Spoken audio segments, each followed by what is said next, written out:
वीरो तं गौतमो गणी मंगलम कुंद कुंदायो जैन धर्मोस्तु मंगलम सर्वमंगलमांगल्यं सर्वकल्याणकारकं प्रधानं सर्वधर्माणां जैनं जयतुशासनं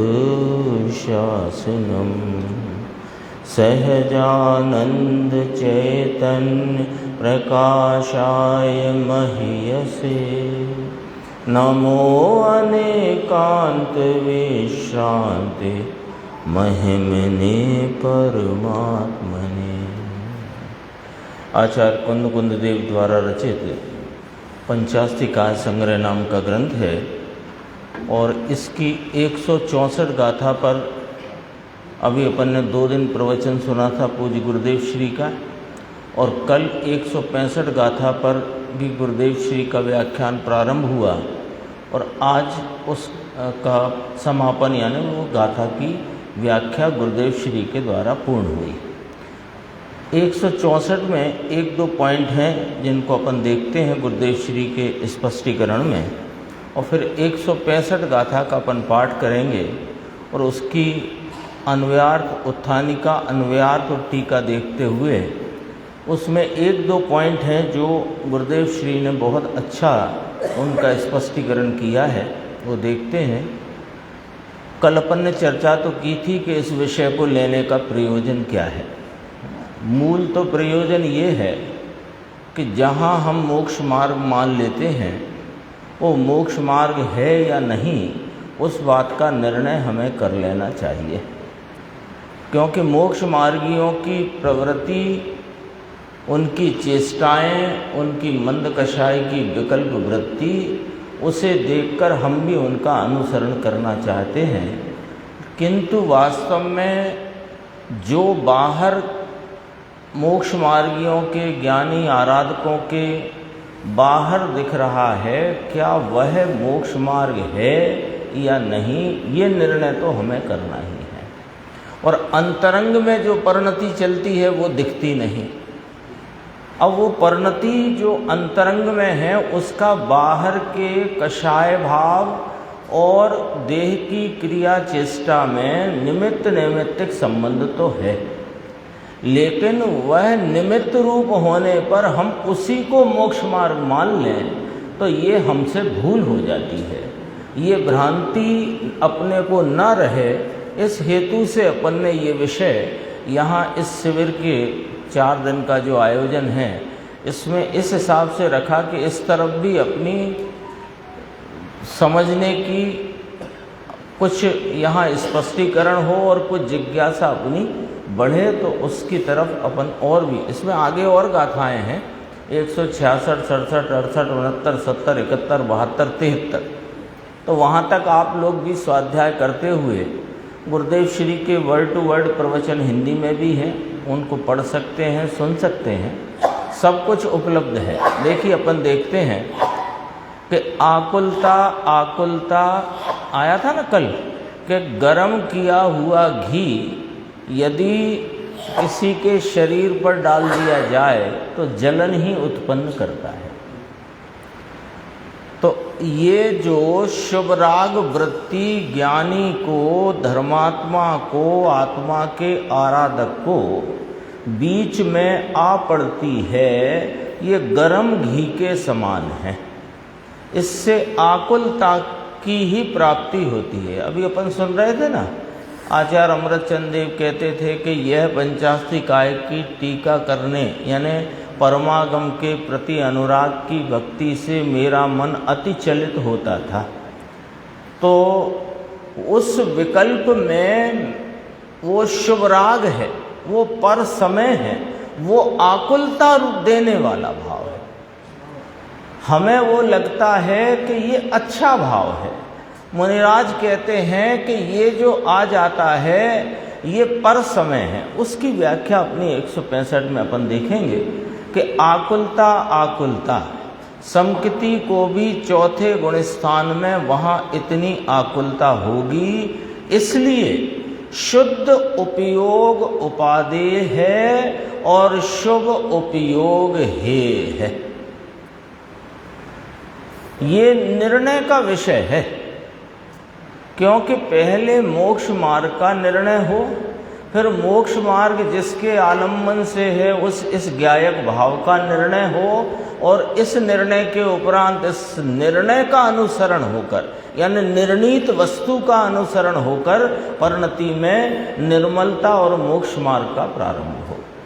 तो कहते हैं शुद्ध उपयोग उपादेय है और शुभ उपयोग हेय है। बच्चों ने पाठशाला में पढ़ा 7 तत्वों में कि आश्रव बंध हेय हैं और संवर निर्जरा एक देश प्रकट करने योग्य उपादेय है, मोक्ष पूर्ण प्रकट करने योग्य उपादेय है, और जीव तत्व आलम्बन हेतु के हेतु से उपादेय। पढ़ा ना बच्चों ने, सब ने, हमने भी पढ़ा बचपन में, सब ने ही पढ़ा। तो जब आश्रव हेय है तो हम उसे उपादेय करके क्यों बैठे हैं? आश्रव हेय है ना। अब आश्रव के खाते में क्या जाता है ये हम भूल जाते हैं। हम शुभ राग को, शुभ उपयोग को संवर का कारण या संवर ही मान बैठते हैं। तो वो ना तो संवर का कारण है न संवर है, वो आश्रव है और हेय है। अब कोई पूछेगा कि ये तो साहब तब हेय है जब ज्ञान दशा प्रकट हो जाए, अज्ञान टल जाए तो ज्ञानी को हेय है, अथवा दृष्टि में हेय है, प्रवृत्ति में तो अभी रहता है तो उपादेय है, कि रहता है पर उपादेय नहीं। फर्क है। ज्ञानी की प्रवृत्ति में रहता तो है, होता तो है, पर उपादेय नहीं हुआ। तो ये जो लाइन हमने पढ़ी, इसको ऐसे अपने को यहाँ खचित करना है कि शुद्ध उपयोग उपादेय है सर्वथा, सर्वदा, सर्वत्र, और शुभ उपयोग हेय है सर्वथा, सर्वदा, सर्वत्र। अशुभ से तो ज्ञानी बचता है, उसकी चर्चा 165 में है। मिथ्यात्व का आश्रव चल रहा है, अब बचाई कब अशुभ से? जबकि कदाचित विषय भोगों से हटकर, खाने कमाने से हटकर जिनेंद्र परमात्मा की भक्ति के बहुमान के भाव में, सात स्वाध्याय के भाव में आ तो गया, तो वो उस समय में अशुभ ना हुआ और शुभ हुआ, लेकिन अशुभ रुका कब ये बताओ आप। मिथ्यात्व का आश्रव तो चल ही रहा है ना। और कल अपने अनुभव जी ने कहा था कि मिथ्यात्व तो सबसे बड़ा पाप है, सबसे बड़ा पाप। जो मिथ्यात्व यदि नहीं छूटे तो हमें निगोद में ले जा पटकेगा, और मिथ्यात्व छूट गया तो कदाचित अशुभ भावों के फल में एकाध भव नरक का भी हो जाए तो भी वह मोक्ष ले जाकर ही छोड़ेगा। इसलिए बहुत दृढ़ता से यह निर्णय करना चाहिए कि शुद्ध उपयोग उपादेय है, शुभ उपयोग हेय है। अब यहाँ किंतु परंतु नहीं लगाना है कि कोई भूमिका में ऐसी भूमिका, किसी भूमिका में उपादेय नहीं, हर भूमिका में है। अज्ञानी की भूमिका में जो जिज्ञासु होकर के आत्मार्थता के लिए उद्यमवंत है, प्रयत्नशील है, उसको भी हेय है। चौथे गुण स्थान वाले को भी हेय है, पांचवे वाले को भी हेय है, मुनिराज को भी हेय है। यदि मुनिराज को हेय न होता तो फिर वे सातवें में क्यों गए? छठवें में ही उसी परिणाम में मूल गुण के पांच महाव्रत के परिणाम में ही रहते। अरे किस लिए हे है? क्योंकि वह मोक्ष मार्ग में साधक नहीं है, व्यवहार से साधक कहा है, दरअसल तो बाधक है। और कैसे सिद्ध होता है कि सुनो, यदि जो मुनिराज शुद्ध उपयोग में प्रवर्तमान हैं और वो उधर से च्युत होते हैं, तो वो बाधा किसने खड़ी की है?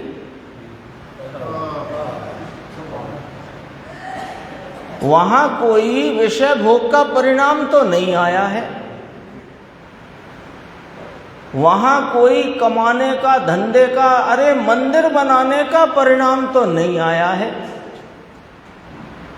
तो फिर मुनिराज जो सातवें गुण स्थान में शुद्ध उपयोग में प्रवर्तमान रहते हुए जो अपने अतीन्द्रिय आनंद का रसपान कर रहे थे, वे वहां से क्यों च्युत हो गए?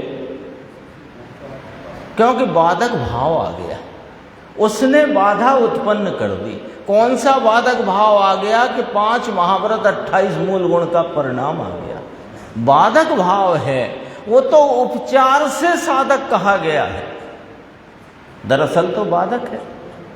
तो मुझे ये बात यूं इसलिए कहनी है कि ये जो शुभ उपयोग हे है, वो सर्वत्र हे है, सर्वदा हे है, सर्वथा हे है। ये 3 शब्द इसमें जोड़ लो, सर्वत्र, सर्वदा, सर्वथा। छठवें गुण स्थान में भी 5 महाव्रत 28 मूल गुण का जो विकल्प आया, वह हेय है। शुद्ध उपयोग ही उपादेय है, और नीचे की भूमिका में जितनी शुद्ध परिणति हुई है वो उपादेय है। और वो शुद्ध परिणति से नहीं बढ़ती, वो शुद्ध परिणति स्वरूप के आलम्बन से बढ़ती है, वो शुद्ध उपयोग से बढ़ती है। शुद्ध उपयोग व्यापार है, शुद्ध परिणति पूंजी है। आप तो 8 बजे खोली, 8 बजे बंद की, 10 बजे खोली, 7 बजे बंद की, वो तो हुआ व्यापार। उसमें आपने कमाया, ठीक है ना? तो कमा करके आपके पास पूंजी इकट्ठी हो गई। अब आप 4 दिन दुकान कदाचित न खोलो, तो भी आपके पास आपके रहने, खाने, पीने आजीविका के लिए कोई कमी नहीं है। ऐसे ही जो ज्ञानी धर्मात्मा आत्मा के आराधक हैं, वे शुद्ध उपयोग के व्यापार से उन्होंने वीतराग परिणति, शुद्ध परिणति को अर्जित कर लिया है। और वह जो शुद्ध परिणति निरंतर चलती है, पूंजी निरंतर रहती है कि नहीं, व्यापार बंद हो तो भी, ऐसे वो शुद्ध परिणति निरंतर रहती है, और उसके साथ उपजा हुआ आनंद निरंतर रहता है। तो वो भी उपादेय है। हाँ, वो इतने भी क्या जरूरत है, फटाफट वाला काम है। भाई साहब की बात ठीक है, पर हाँ, शुद्ध उपयोग कभी मुनिराज को, 6वें 7वें गुणस्थान वाले मुनिराज को आधी सेकंड का शुद्ध उपयोग कहा गया है। परिणति हमेशा, 4थे गुणस्थान से जो परिणति प्रारंभ हुई वो अखंड धारा चलती है, अखंड। और शुद्ध उपयोग मुनिराज को आधे सेकंड का है। क्यों? कि उनका 6वां गुणस्थान आगम में लिखा, गुरुदेव ने बताया, निद्रा पौनी सेकंड की होती। पौनी सेकंड कैसे गणना की?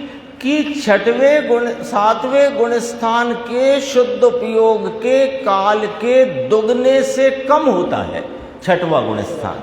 यदि दुगने से अधिक हो जाए तो गुणस्थान गिर जाए।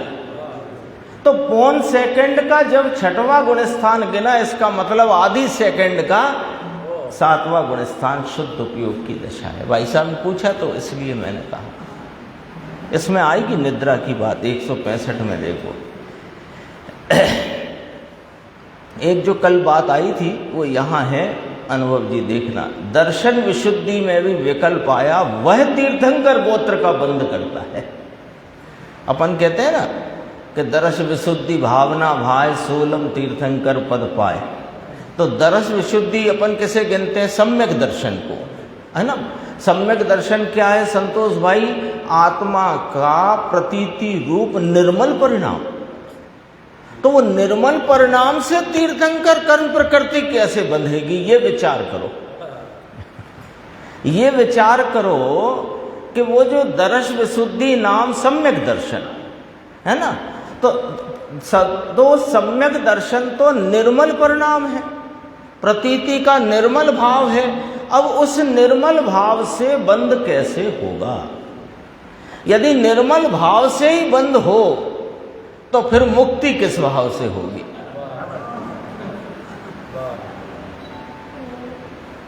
तो फिर दर्श विशुद्धि भावना लिखी तो उसका अर्थ समझो भाई।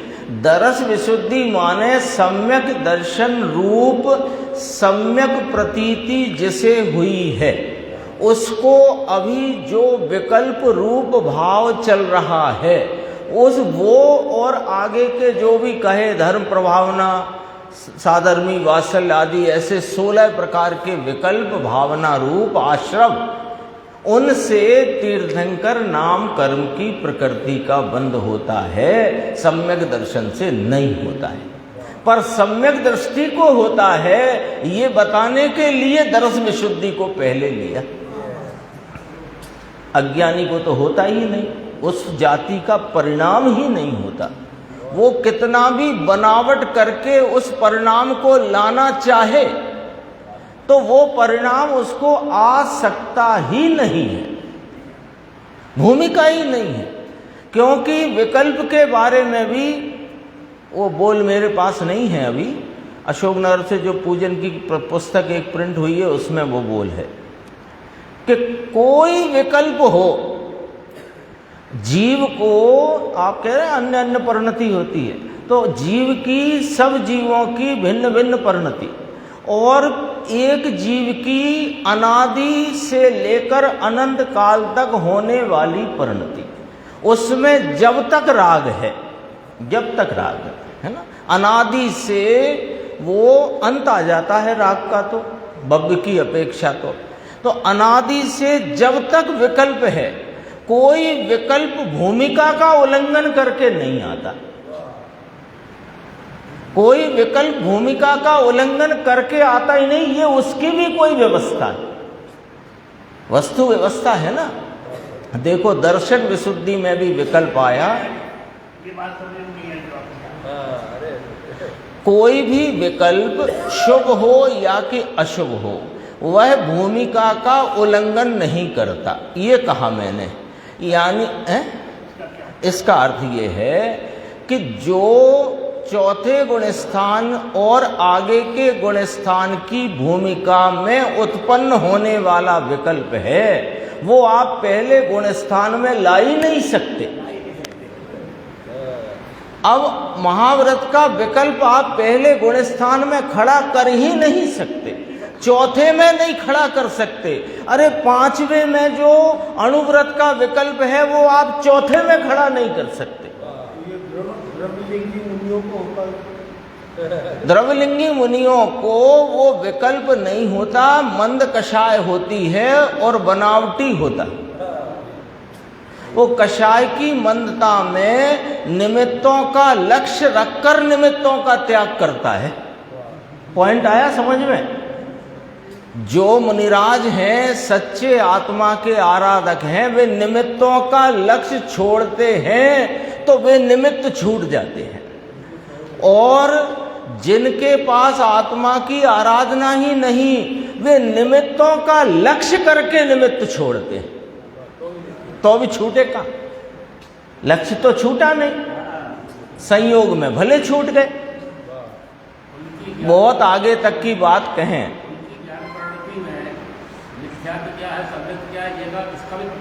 कुछ नहीं है। दरअसल वे तो एक समय की पर्याय में लीन पड़े हैं। एक समय की पर्याय में ही वे मोक्ष मार्ग खोज रहे हैं और उसी में मोक्ष खोज रहे हैं, जबकि मोक्ष मार्ग और मोक्ष दोनों इस चैतन्य परमात्मा अनादि अनंत ध्रुव गायक के आलम्बन से होता है, पर्याय के आलम्बन से नहीं। पज्जय मूढ़ा परसमया कहा ना, तो वो तो पर समय में रत है। ऐसा कहा कि पुरुषार्थ सिद्धि उपाय में लिया है ना कि जितने अंश में सम्यक दर्शन शुद्ध है उतना मुक्ति का कारण, और जितना राग अंश है वो बंध का कारण है। यही बात अपन ने कल 11वीं गाथा प्रवचन सार से देखी थी। अब अपन 165 गाथा प्रारंभ करते हैं।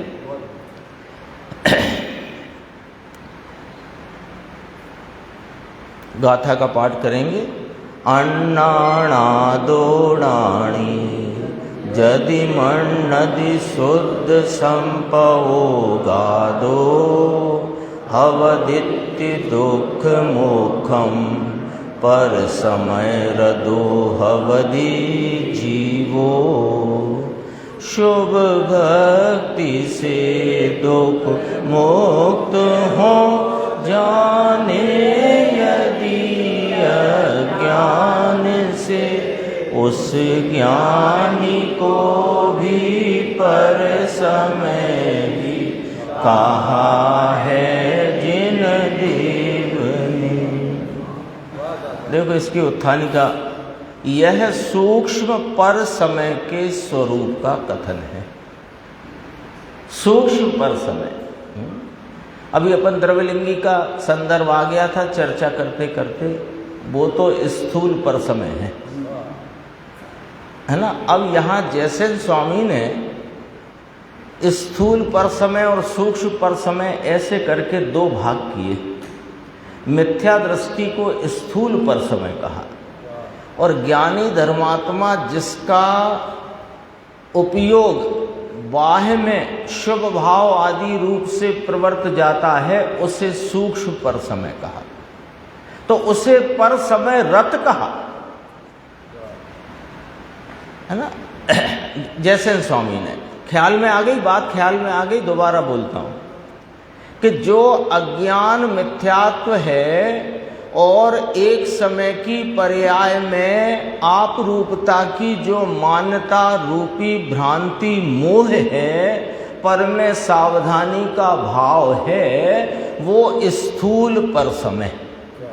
और जिसने अपने आत्म स्वरूप का आलम्बन लेकर आत्म आराधना प्रारंभ कर दी है, और उसके अभी जितना भी शुद्ध उपयोग से भिन्न जो कुछ भी बहिर्मुख उपयोग है, यहाँ मुनिराज की अपेक्षा मुख्यता ली है, तो मुनिराज को जितना 28 मूल गुण आदि का विकल्प है वो सूक्ष्म पर समय है।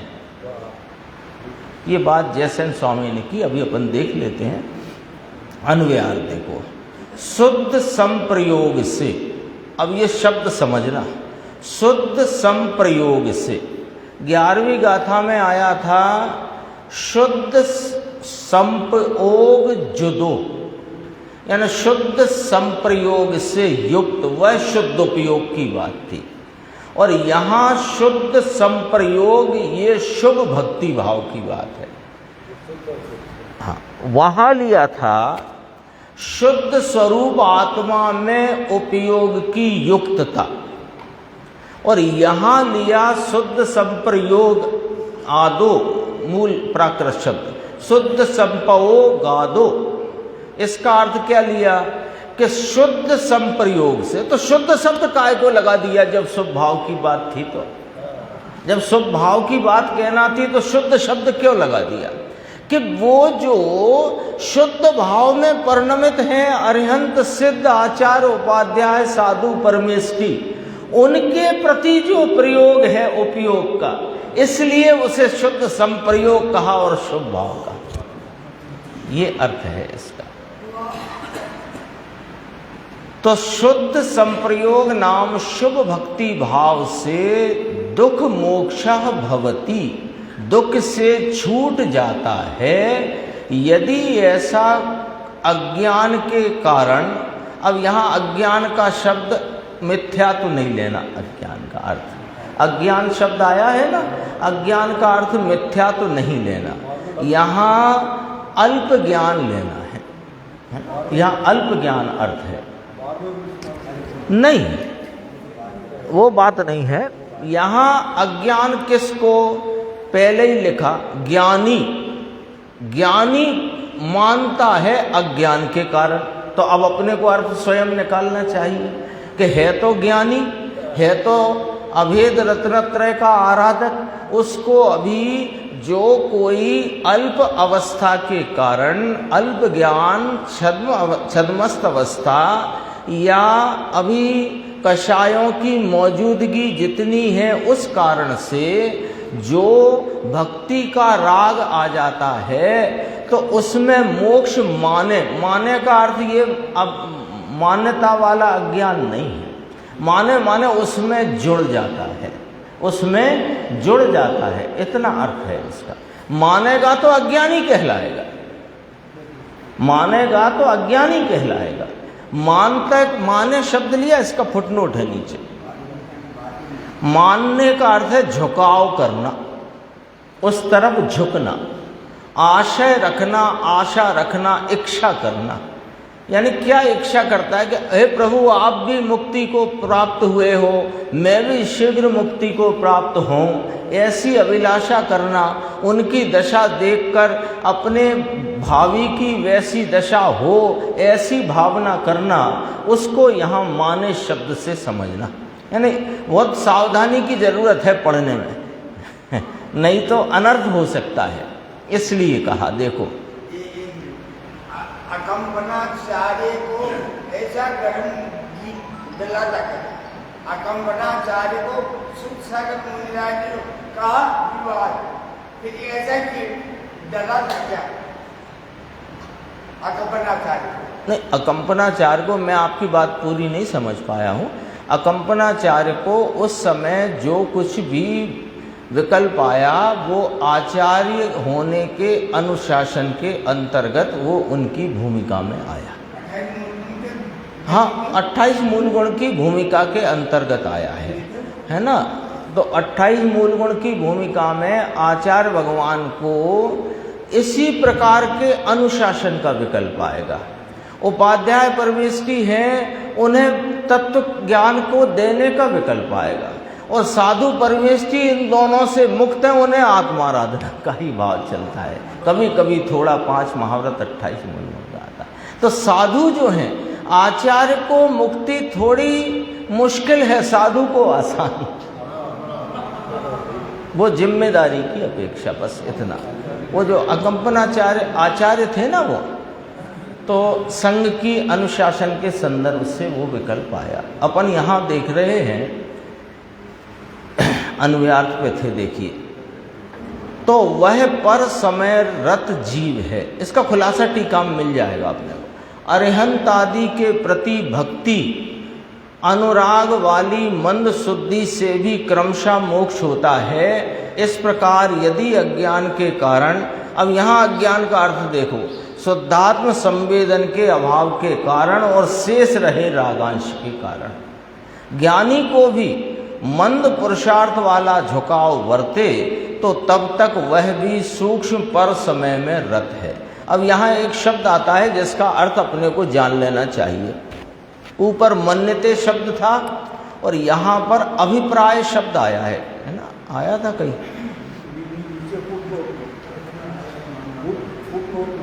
हाँ, फुटनोट में नहीं, इसमें टीका में आएगा, वो टीका में है, देखिए टीका में आएगा। अपन टीका पढ़ते सिद्धि,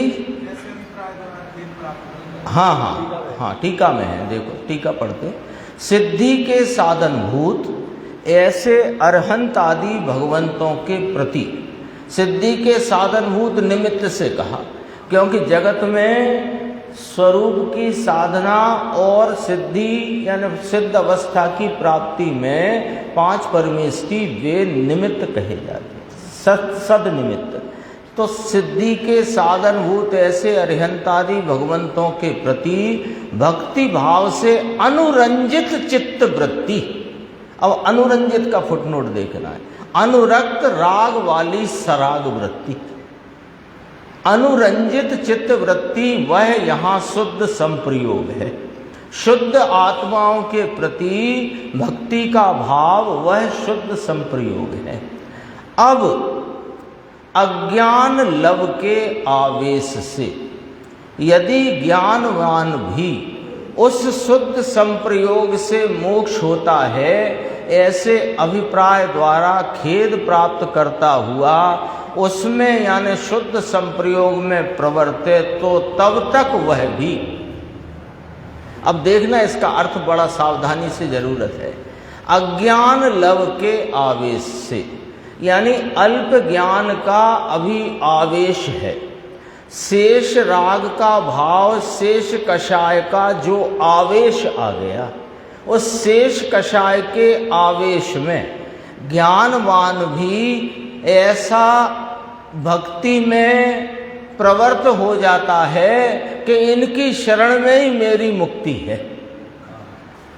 यद्यपि वह जानता है कि मुझे मेरी शरण से ही पूर्णता की प्राप्ति होगी, तथापि अभी राग का जो भाग शेष है, जो अभी कषाय अंश शेष है, उसमें ऐसा भाव, ऐसा अनुरंजित हो जाता है कि उसको लगता है कि यह जो सिद्ध परमेष्ठी अरिहंत भगवंत आदि हैं, इनकी शरण में ही मेरे को मुक्ति मिलेगी। ऐसे अभिप्राय में खेद को प्राप्त होता है।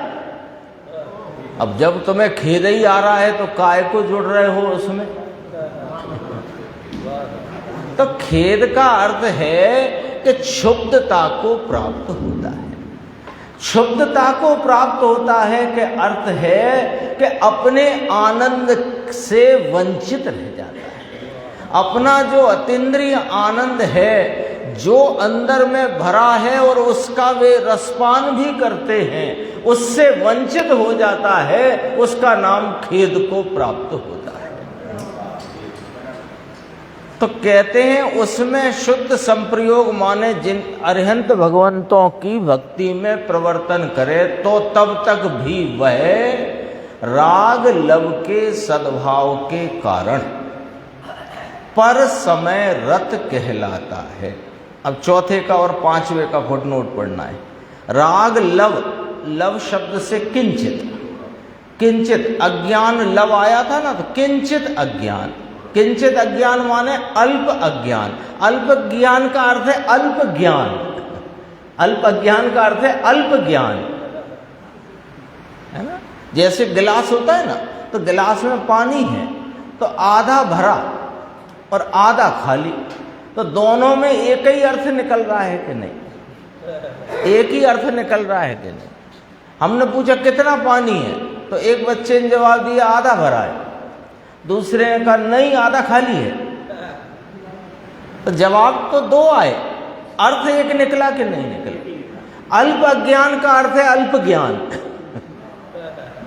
क्योंकि अज्ञान अल्प है, तो इसका मतलब ज्ञान है और अल्प है, ये इसका अर्थ है। ऐसे राग लव को लिया किंचित राग, अल्प राग, यानी मुनिराज के तरफ की संदर्भ से, क्योंकि ये गाथाएं कौन सी हैं? मोक्ष मार्ग प्रपंच अधिकार की गाथाएं हैं और मुनिराज की मुख्यता से यहाँ पर वर्णन है।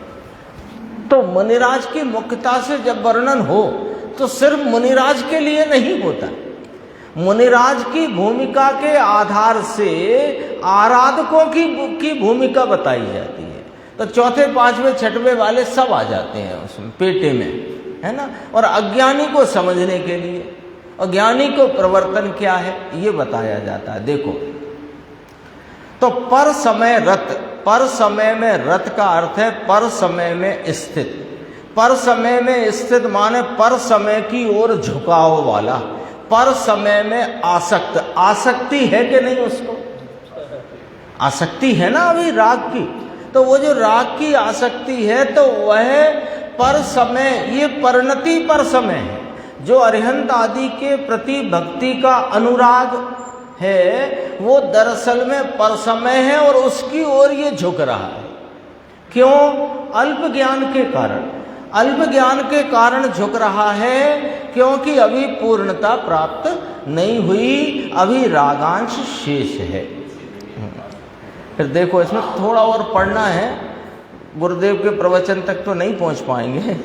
देखो, तो फिर निरंकुश राग रूप क्लेश से कलंकित ऐसी अंतरंग वृत्ति वाला इतर जन, अब ये ली है अज्ञानी की बात। इतर जन राग निरंकुश राग, निरंकुश राग किसे कहा? मिथ्यात्व के साथ के राग को निरंकुश राग कहा, क्योंकि उसके पास कोई अंकुश ही नहीं है। उसकी तो शुभ अशुभ वृत्तियों में जो परिवर्तन है वो तो स्वतः होता हुआ है, अंकुश नहीं है। ज्ञानी के पास स्वरूप आलम्बन का अंकुश है, तो उसके एक कषाय का अथवा दो कषाय का अथवा तीन कषाय का अभाव वर्तता है। तो कहा निरंकुश राग रूप क्लेश से कलंकित ऐसी अंतरंग वृत्ति वाला इतर जन क्या पर समय रत नहीं कहलाएगा? यानी अवश्य कहलाएगा ही। इसका भी फुटनोट है। अच्छा, इसमें फुटनोट में कहा इस गाथा की श्री जयसेन आचार्य देवकृत टीका में इस प्रकार विवरण है। ये टीका बहुत महत्वपूर्ण है, देखते हैं अपन। कोई पुरुष निर्विकार शुद्धात्म भावना स्वरूप परम उपेक्षा संयम में स्थित रहना चाहता है। कोई पुरुष माने मुनिराज लो, भावलिंगी मुनिराज, आत्मा के उत्कृष्ट आराधक, वे तो निर्विकार शुद्धात्म भावना माने एकाग्रता, निर्विकार शुद्धात्म स्वरूप की एकाग्रता वाले परम उपेक्षा संयम में स्थित रहना चाहता है। परम उपेक्षा संयम माने सर्व निमित्त राग आदि की उपेक्षा करके एक अपने शुद्धात्म स्वरूप की एकाग्रता में रहना चाहता है, परंतु उसमें स्थित रहने को अशक्त वर्तता हुआ काम क्रोध आदि अशुभ परिणाम के वंचनार्थ अथवा संसार स्थिति के छेदनार्थ जब पंच परमेष्टि के प्रति गुण स्तवन आदि भक्ति करता है, तब वह सूक्ष्म पर समय से परिणित वर्तता हुआ सराग सम्यक दृष्टि है। ये टीका है। देखो, इसमें अपने को समय अभी तो पूरा हो रहा है, लेकिन समय यदि अवसर हुआ तो रात को अपन थोड़ा इसका देखेंगे कि दो तीन शब्द हैं। अशुभ परिणाम के वंचनार्थ का अर्थ वो देखेंगे। संसार स्थिति के छेदन कैसे करती है ये भक्ति, ये भी देखेंगे। क्यों कि पंडित बनारसी दास जी ने समय सार नाटक में लिखा कि जो ज्ञानी की भी परिणति बहिर्मुखता में जाती है वो जगपंथ है, और आप यहाँ कह रहे हो कि भगवान के प्रति जो भक्ति का अनुराग का भाव है उससे संसार स्थिति का छेद होता है। तो ये भी समझना जरूरी हो गया, समझना जरूरी हो गया। तो इसका मैं अभी बोल देता हूँ, संक्षिप्त है, बहुत संक्षिप्त है, कि जो शुभ भाव है ज्ञानी जनों को, जो शुभ भाव है उस शुभ भाव में जो बंध होता है और शुभ भाव से जो पूर्व कर्म की स्थितियां हैं वे भी घट जाती हैं, और जो अब नवीन बंध होता है वो अल्प स्थिति वाला होता है, इसलिए उसे संसार स्थिति के छेदनार्थ कहा है। पूर्व के जो कर्म बंधे हैं उनकी स्थितियों में भी परिवर्तन हो जाता है, और नवीन बंध जो हो रहा, बंध तो होगा ना, भगवान की भक्ति करोगे तो बंध नहीं होगा क्या? बंध तो होगा, लेकिन उसमें स्थिति अल्प होती है। तो स्थिति अल्प होने से वो संसार स्थिति के छेदने वाला कहा। और अशुभ परिणाम के वंचनार्थ अर्थात जब शुभ परिणाम में प्रवृत्त है तो अशुभ तो है नहीं, तो अशुभ से मैं ठगा नहीं जाऊं ऐसा करके अब यहां से तो च्युत हो ही गए हैं, तो अशुभ में ठग नहीं जाऊं। वंचना माने ठगना होता, बचना तो उसका एक कहने में बात आती है। वंचना माने ठगना, तो मैं अशुभ से ठगा ना जाऊं, मेरी ये शुद्धात्म निधि ना लुट जाए, मेरी जेब ना कट जाए। इसलिए वे भगवान के प्रति भक्ति में जुट जाते हैं, क्योंकि उपयोग यहां तो आया नहीं, या यहां से हाँ लिखा ना असक्त वर्तता हुआ, उसमें ठहरने में असक्त हो रहे हैं, तो अन्य कार्यों में उलझने में तो मैं ठग जाऊंगा। तो भगवान की भक्ति, ग्रंथों की रचना, टीका, खुलासा, ये सब ये अशुभ वंचनार्थ का अर्थ ये समझना, ठगने से बचने के लिए गुरुदेव ने किया यार, अपन ने सुना था। फिर देखो, फिर ये बात आई है, तीसरी बात जो अपने को समझना है वो गुरुदेव से ही समझेंगे, मैं पढ़ता हूं। तब वह सूक्ष्म पर समय रूप से परिणित, यहां सूक्ष्म पर समय और स्थूल पर समय दो बातें ली। स्थूल पर समय माने मिथ्या दृष्टि, और ज्ञानी को जितना बहिर्मुखता का भाव चल रहा है वो सूक्ष्म पर समय। ज्ञानी माने यहां मुनि की मुख्यता लेना है, और वो ज्ञानी भी अंदर पेटे में समाये हुए हैं। अब देखो, कहते हैं कि वे सराग सम्यक दृष्टि है, और यदि वह पुरुष शुद्धात्म भावना में समर्थ होने पर भी उसे माने शुद्धात्म भावना को छोड़कर शुभ उपयोग से ही मोक्ष होता है, ऐसा एकांत माने, तो वह स्थूल पर समय परिणाम द्वारा अज्ञानी मिथ्या दृष्टि होता है। छूट किसी को नहीं है। यदि आपने शुद्धात्मा को प्राप्त कर लिया है, तो प्राप्त कर लेने के उपरांत भी यदि कदाचित आपको ये निमित्तों में उपादेय बुद्धि, राग की उपादेयता कदाचित खड़ी हो गई, तो अज्ञानी मिथ्या दृष्टि होता है। इसका अर्थ क्या निकला कि शुभ उपयोग सर्वदा सर्वथा सर्वत्र ही है, किसी को छूट नहीं, किसी को, ज्ञानी को भी नहीं, अज्ञानी को तो वो निरंकुश है, लेकिन वो चाहता है यदि इस शुद्धात्मा को प्राप्त करना, तो पहली चोट में शुभ राग शुभ उपयोग की हेता को नक्की करना पड़ेगा। थोड़ा थोड़ा चलेगा, धीरे धीरे होने दो, थोड़ा तो होता ही है, इतना तो होने दो, इतने से धीरे धीरे हो जाएगा। अभी कौन से हम ज्ञानी हो गए, फिर क्या अशुभ में चले जाए? अरे किसने कहा तुम अशुभ में चले जाओ? हम कह रहे हैं शुद्ध में आ जाओ, तुम अपने मन से लगा रहे हो अशुभ में चले जाए क्या? ये तीसरी भूमिका के लिए हम प्रेरणा करते हैं और तुम लुढ़कने की बात करते हो। ये भूल बहुत, इसी संदर्भ से अपन इस चर्चा को अपन ने यहाँ उठाई है, और इसकी गुरुदेव श्री के थोड़ा सा अपन स्पष्टीकरण आगे की स्वाध्याय में लेंगे। रात में